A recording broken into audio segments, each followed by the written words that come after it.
উনিশ শতকের দ্বিতীয়ার্ধ। ভারতীয় জাতীয় জীবন সেদিন নানান অন্ধ কুসংস্কারে আচ্ছন্ন। ধর্মীয় ভেদাভেদ, জাতপাতের সমস্যা, পদে পদে নিষেধের বেড়াজাল এবং সাম্রাজ্যবাদী ব্রিটিশ অক্টোপাসের কঠিন বন্ধনে দেশ সেদিন স্থবির হয়ে পড়েছে। বাল্যবিবাহ, পর্দা প্রথা, নানা প্রকার অশিক্ষা, কুশিক্ষা, অকাল বৈধব্য প্রভৃতি বিভিন্ন সমস্যায় সেদিন জর্জরিত নারী সমাজ।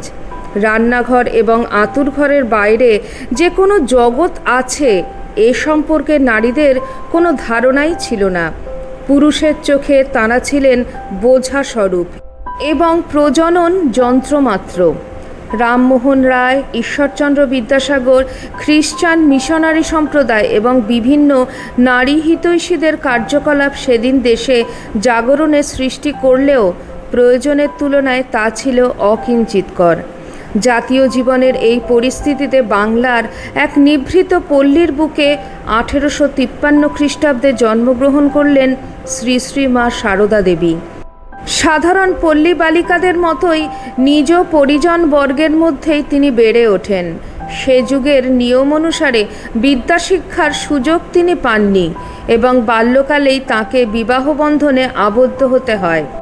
সংসারের আর সাধারণ 5 জন নারীর মতোই তিনি স্বামীর সেবা করেছেন, স্বহস্তে রান্নার আয়োজন করেছেন, সন্তানদের খেতে দিয়েছেন, এঁটো কুড়িয়েছেন, বাসন মেজেছেন, জ্যৈষ্ঠা ভগিনী হিসাবে ভাইদের সংসারে কর্তৃত্ব করেছেন এবং সাধারণ বিধবাদের মতন কন্যাজ্ঞানে পিতৃহারা ভাইজিকে প্রতিপালন করেছেন।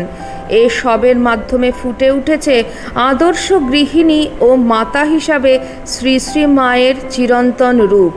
যুগাবতার ঠাকুর শ্রী শ্রী রামকৃষ্ণ পরমহংসদেবের লীলা সহচরী এবং নবভারতের আনন্দমঠ রামকৃষ্ণ মিশনের সংঘজননী হয়েও এক রক্ষণশীল গ্রাম্য পরিবেশের মধ্যে জীবন অতিবাহিত করে জীবনচর্চার প্রতিটি ক্ষেত্রে তিনি এক বৈপ্লবিক চিন্তাধারার স্বাক্ষর রেখে গেছেন, যা সে যুগের উচ্চশিক্ষিত প্রগতিশীল পুরুষদের কাছেও চিন্তার অতীত ছিল। তিনি ছিলেন জ্ঞান, প্রেম, করুণা, সরলতা, অসাধারণ বাস্তববোধ এবং উন্নত আধ্যাত্মিক চেতনাসম্পন্ন এক ঊর্ধ্বস্তরের মানুষ। শ্রী শ্রী ঠাকুর রামকৃষ্ণদেব বলতেন, সারদা সরস্বতী জ্ঞান দিতে এসেছে, ও আমার শক্তি।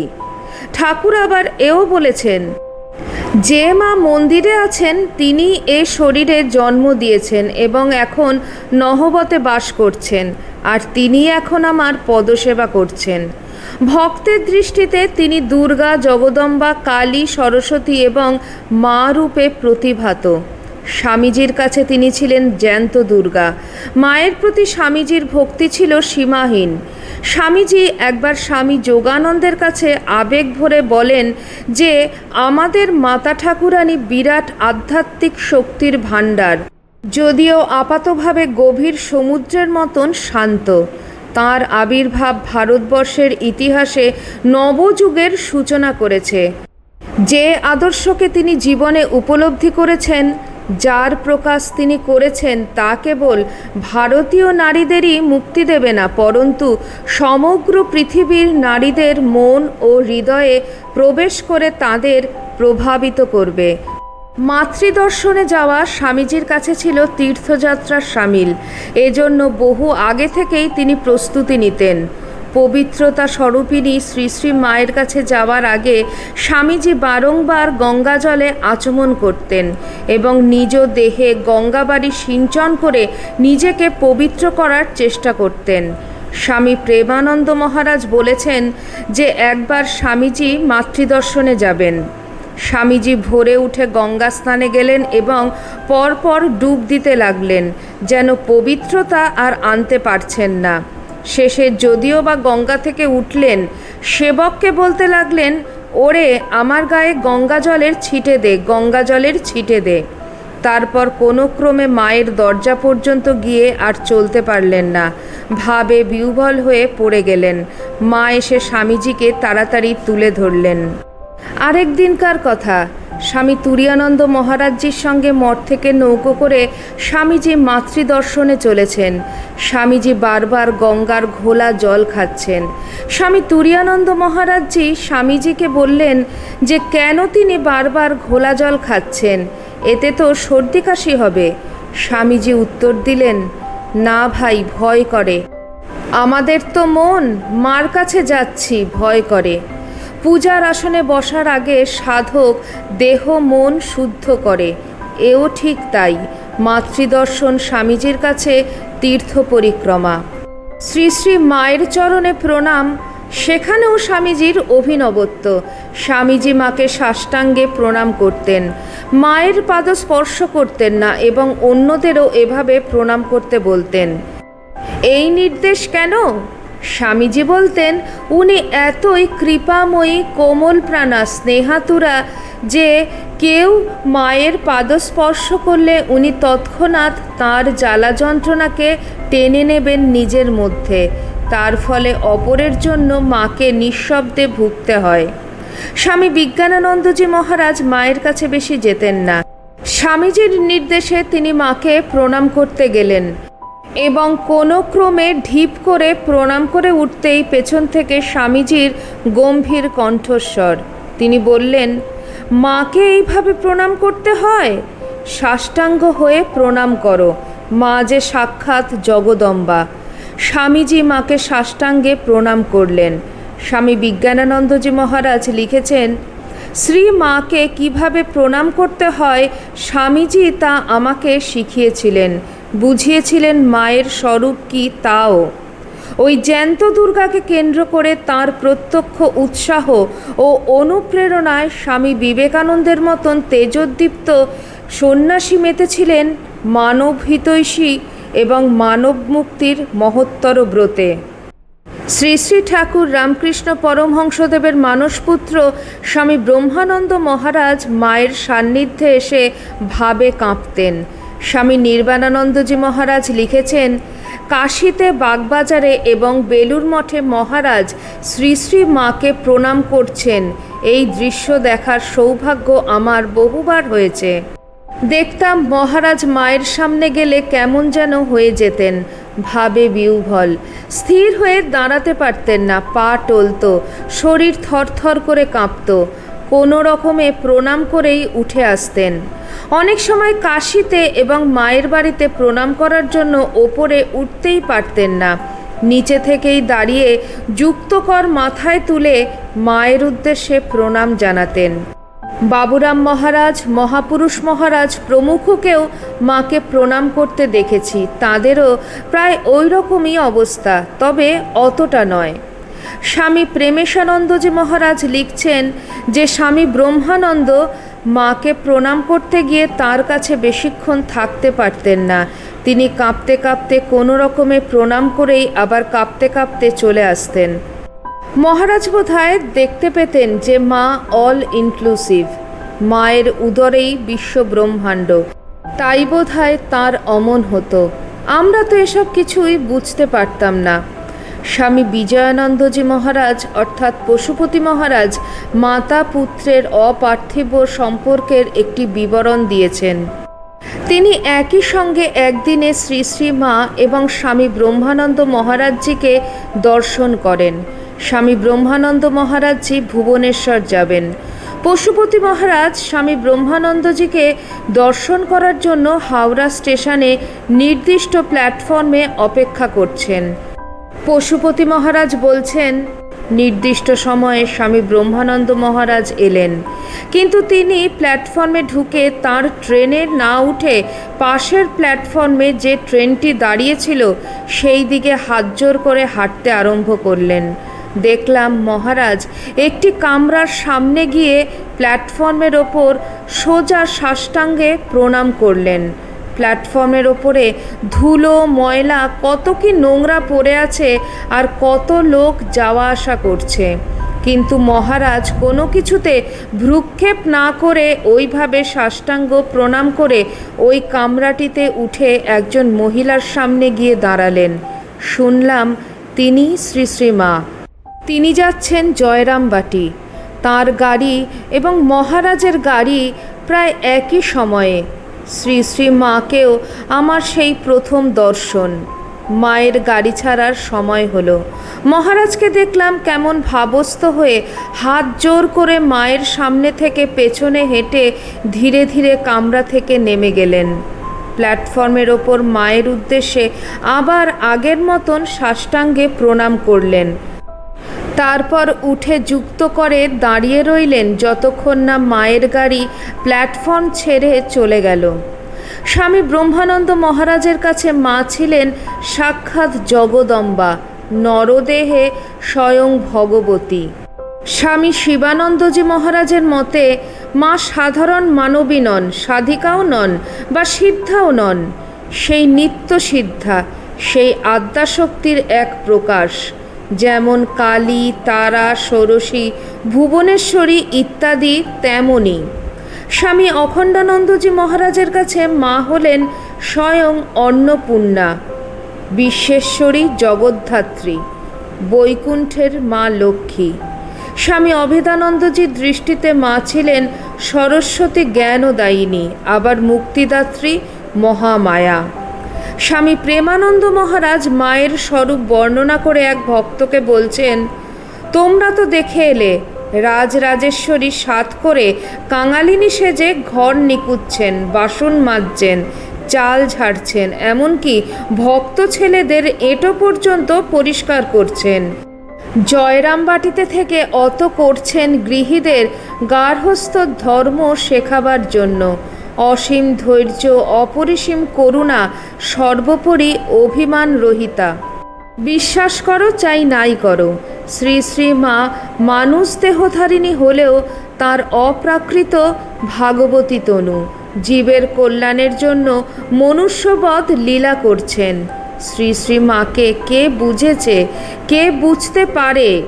তোমরা সীতা, সাবিত্রী, বিষ্ণুপ্রিয়া, শ্রীমতী রাধারানী এদের কথা শুনেছ। মা যে এদের চেয়ে কত উঁচুতে উঠে বসে আছেন, ঐশ্বর্যের লেশ নেই। মার বিদ্যার ঐশ্বর্য লুপ্ত। এ মহাশক্তি, জয় মা, শক্তিময়ী মা। দেখছ না কত লোক ছুটে আসছে। যে বিষ নিজেরা হজম করতে পারছি না, সব মায়ের নিকট চালান দিচ্ছি। মা সব কোলে তুলে নিচ্ছেন। অনন্ত শক্তি। কেবলমাত্র শ্রী শ্রী রামকৃষ্ণ পরমহংসদেবের সন্ন্যাসী সন্তানরাই নন, মায়ের নিজ আত্মীয় স্বজন এবং পরিচিতরাও তাকে এই দৃষ্টিতেই দেখতেন। মায়ের গর্ভধারিণী শ্যামাসুন্দরী দেবীর কাছে তিনি ছিলেন বৈকুণ্ঠের মা লক্ষ্মী। মায়ের সেজ ভাই কালীকুমারের মতে দিদি আমাদের সাক্ষাৎ লক্ষ্মী। শ্রী শ্রী ঠাকুরের ভ্রাতুষ্পুত্র শিবুদাদার কাছে মা হলেন সাক্ষাৎ কালী, সাক্ষাৎ কপালমোচন। এ তো গেল ঠাকুরের সন্ন্যাসী সন্তান, মায়ের ভক্ত এবং আত্মীয়দের কথা। তাদের পক্ষে আবেগপ্রবণ হওয়া স্বাভাবিক, কিন্তু মায়ের পাশ্চাত্য ভক্তদের কণ্ঠেও একই কথা শোনা যায়। বিদেশিনী ভগিনী নিবেদিতা বলেছেন, আমার কাছে সবসময় মনে হয়েছে তিনি যেন ভারতীয় নারীর আদর্শ সম্বন্ধে শ্রী শ্রী ঠাকুর রামকৃষ্ণদেবের শেষ বাণী।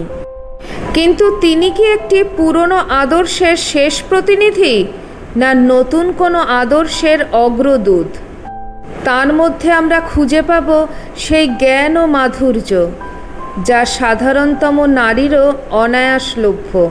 কিন্তু আমার কাছে তার শিষ্টতার অপরূপত্ব ও তার বিরাট খোলা হৃদয় দেবীত্বের মতোই বিস্ময়কর মনে হয়েছে। যত নতুন বা জটিল কোনো প্রশ্ন হোক না কেন, আমি তাকে উদার এবং সহৃদয় মীমাংসা দিতে ইতস্তত করতে দেখিনি। তার সমস্ত জীবনটাই হচ্ছে একটানা নীরব প্রার্থনার মতন।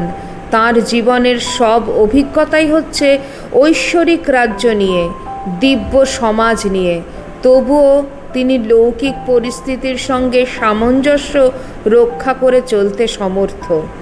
শ্রী শ্রী মায়ের ইহলীলা সংবরণের পর শ্রীমতী জোসেফাইন ম্যাকলাউড স্বামী শারদানন্দজি মহারাজকে এক পত্র লেখেন। তিনি লিখেছেন, তাঁর জীবন অবলম্বনে আমরা প্রত্যেকেই কি দৃষ্টান্তই না দেখাতে পারি। তিনি আদর্শের নতুন নতুন নজির সৃষ্টি করে গেছেন, আমাদেরও অবশ্য তাই করতে হবে। তার নয়, আমাদের স্বকীয় জীবনের নজির সৃষ্টি। আর অন্য কোনো উপায়ে জগতের সমস্যাগুলির সমাধান করা যাবে না। তিনি আধুনিক হিন্দু নারীর কাছে রেখে গেলেন আগামী 3000 বছরের নারীকে যে মহিমাময় অবস্থায় উন্নীত হতে হবে তারই আদর্শ। আমার কাছে তার জীবন হলো অসীম উৎসাহের জীবন, যা নতুন নতুন আদর্শের নজির সৃষ্টি করেছে। সিস্টার দেবমাতা, যার পূর্ব নাম ছিল লরা গ্লেন, তিনি ছিলেন আমেরিকার একজন বিশিষ্ট লেখিকা, সাধিকা এবং রামকৃষ্ণ বেদান্ত আন্দোলনের প্রথম সারির প্রচারক। তার বইতে তিনি লিখেছেন, মায়ের সান্নিধ্যে আসার পর তার উপলব্ধি হয়েছিল যে ধর্ম একটি মধুর, স্বাভাবিক ও আনন্দময় বিষয়। মায়ের ছোঁয়ায় তার মনের গভীরে এক নতুন প্রাণের সঞ্চার হয়েছিল বলে তিনি বর্ণনা করেছেন। আমেরিকার আরেকজন ভক্ত সিস্টার ক্রিস্টিন, তিনি মায়ের বিশ্বজনীন ভালোবাসার কথা স্মরণ করে মুগ্ধ হয়েছিলেন। তিনি মায়ের চরিত্রের প্রশান্তি ও পবিত্রতায় গভীরভাবে অনুপ্রাণিত ছিলেন। মা তার বিদেশি ভক্তদের কোনো বাধা বা ধর্মীয় পরিচয়ের ভিত্তিতে বিচার করেননি। তিনি তাদের নিজের সন্তানের মতোই মাতৃস্নেহ দিয়েছিলেন। শ্রী শ্রী মা সারদা দেবীর সান্নিধ্যে আসা বিদেশি ভক্তরা তাকে একাধারে অত্যন্ত সাধারণ গৃহবধূ এবং বিশ্বের সর্বোচ্চ আধ্যাত্মিক শক্তির এক অপূর্ব মিলন হিসাবে বর্ণনা করেছেন। তারা মায়ের স্নেহ, পবিত্রতা এবং হৃদয়ের বিশালতায় মুগ্ধ হয়েছেন। একথা দৃঢ়তার সঙ্গে বলা যায় যে শ্রী শ্রী মায়ের জীবন ও চরিত্রে প্রাচীন ভারতীয় জীবনাদর্শ এবং আধুনিকতার এক সুষম সমন্বয় ঘটেছিল। সমসাময়িক সমাজ জীবনের পরিপ্রেক্ষিতে তিনি ছিলেন মূর্তিময়ী বিপ্লব, নারী জাগরণের অন্যতম পুরোধা, ভারতীয় নবজাগরণের জাগ্রত প্রতিমূর্তি এবং ভারতীয় নারীর কাছে এক জীবন্ত আদর্শ। বলা বাহুল্য, এসবই তিনি পেয়েছিলেন শ্রী শ্রী ঠাকুরের কাছ থেকে। শ্রী শ্রী ঠাকুর শ্রী শ্রী মাকে কেবল জাগতিক বা শাস্ত্রীয় শিক্ষাই দেননি, বরং আধ্যাত্মিক সাধনা, সংসার পরিচালনা ও সর্বজীবে ঈশ্বর বুদ্ধি সেবার এক পূর্ণাঙ্গ পাঠ দিয়েছিলেন। শ্রী শ্রী মাকে তিনি আদ্যাশক্তি হিসাবে স্বীকৃতি দিয়েছিলেন। দক্ষিণেশ্বরে থাকাকালীন তিনি মাকে রাজযোগ, জপের নিয়ম, প্রাণায়াম ও মন্ত্র দীক্ষা প্রদান করেন, যার ফলে শ্রী শ্রী মা নিজের আধ্যাত্মিক শক্তির পূর্ণ বিকাশ ঘটাতে সক্ষম হন। ঠাকুর মাকে শিখিয়েছিলেন কিভাবে সংসারের সমস্ত দায়িত্ব পালন করেও নির্লিপ্ত ও ঈশ্বরের প্রতি নিবেদিত প্রাণ থাকা যায়। ঠাকুরের মহাপ্রয়াণের পর শ্রী শ্রী মা ঠাকুরের এই শিক্ষাকে নিজের জীবনে পুরোপুরি প্রতিফলিত করেছিলেন এবং পরবর্তীকালে রামকৃষ্ণ মঠ ও মিশনের সংঘজননী হিসাবে সেই আদর্শ সকলের মধ্যে ছড়িয়ে দেন। আর সেই জন্যই শ্রী শ্রী মায়ের অবস্থান সর্বজনীন এবং সর্বব্যাপী মাতৃত্বে। জাতি, ধর্ম, বর্ণ কখনোই তার কাছে কোনো বাধা হয়ে ওঠেনি। যার কেউ নেই, কিছু নেই, সেও তার কাছে আশ্রয় এবং প্রশ্রয় পেয়েছেন। সর্বভূতে তিনি আছেন মা রূপে। জাতপাতের গণ্ডি ভেঙে তিনি সকলকে নিজের কাছে টেনে নিয়েছিলেন। অভিনেতা, অভিনেত্রী, পতিতা, গরিব, মুসলমান, খ্রিস্টান, চোর, ডাকাত, কেউ তার পর নয়। সবাই তার সন্তান এবং তিনি সবার মা। এতক্ষণ আপনারা শুনছিলেন শ্রী শ্রী মায়ের অমৃত কথা। ভিডিওটি আপনাদের কেমন লাগলো অবশ্যই কমেন্ট সেকশনে কমেন্ট করে জানাবেন। চ্যানেলের নতুন বন্ধুদের কাছে একান্ত অনুরোধ, চ্যানেলটি সাবস্ক্রাইব করে আমার পাশে থাকবেন আর পাশে থাকা বেল আইকনটি অবশ্যই ক্লিক করে দেবেন, যাতে আমার পরবর্তী ভিডিওতে আপনার সঙ্গে আমার আবার দেখা হয়। তাহলে আজকে এই পর্যন্তই। সবাই ভালো থাকবেন, সুস্থ থাকবেন। আবার খুব শিগগিরই দেখা হচ্ছে আপনাদের সঙ্গে কোনো একটি নতুন ভিডিওতে। জয় ঠাকুর, জয় মা, জয় স্বামীজি।